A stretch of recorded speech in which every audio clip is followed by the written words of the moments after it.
నన్ను అడుగడుగున అవమానించారు, హేళన చేసినా పట్టించుకోలేదు.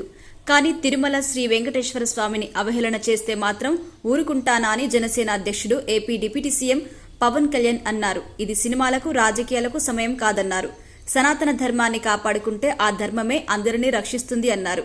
తిరుపతిలో నిర్వహించిన వారాహి సభలో పవన్ కళ్యాణ్ పాల్గొని కొన్ని కీలకమైన వ్యాఖ్యలు చేశారు. ఏపీలో కూటమి ప్రభుత్వం ఏర్పడి 100 రోజులు పూర్తయింది. ప్రజలకు ఇచ్చిన హామీల అమలుపై మా దృష్టి ఉంటుంది. రాష్ట్రంలో నెగ్గిన కూటమి ప్రభుత్వం కేంద్రానికి బాసటగా నిలిచింది. ఎన్నికల్లో కూటమి గెలిస్తే ఎలాంటి పగ ప్రతీకారాలకు తావు ఉండదని చెప్పాం. అది చేసి చూపిస్తున్నామన్నారు. సనాతన ధర్మం అన్ని ధర్మాలను మతాలను గౌరవిస్తున్నారు. అదేవిధంగా ఇస్లాం, క్రైస్తవం, సిక్కిజం, బౌద్ధ ఇతర మతాల నుంచి మంచిని నేర్చుకొని పాటించాలని పవన్ కళ్యాణ్ పిలుపునిచ్చారు. అల్లా అంటే ముస్లింలు ఆగిపోతారు, కానీ హిందువులు గోవిందా అన్నా ఆగరు.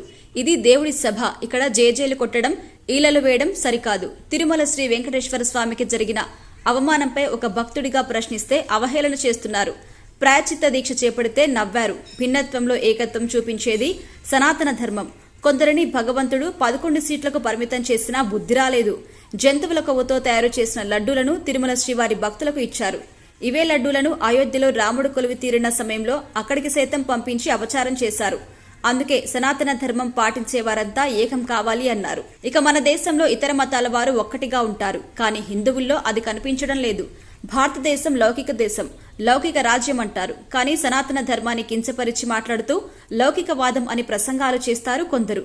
ఒక హిందువుగా సనాతన ధర్మాన్ని పాటిస్తాను. అదే సమయంలో ఇతర మతాల వారిని, మత పద్ధతుల్ని గౌరవించడం నా కర్తవ్యం. రాముడి విగ్రహం తల నరికితే మౌనంగా రోధిస్తాం, కానీ ఎందుకు తిరగబడి ప్రశ్నించడం లేదో అర్థం కావడం లేదు.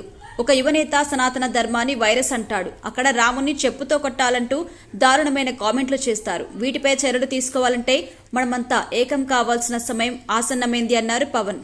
ఇక సెక్యులరిజం అంటే 2-వే ట్రాఫిక్ లా ఉండాలి. మర్యాద అనేది ఇచ్చిపుచ్చుకోవాలన్నారు. గతంలో తాను కులం చూడలేదు అన్నారు. మతం చూడలేదని నష్టపోయిన రైతులందరికీ ఆర్థిక సహాయం చేసి ఆదుకున్నట్టుగా ఈ సందర్భంగా పవన్ తెలిపారు.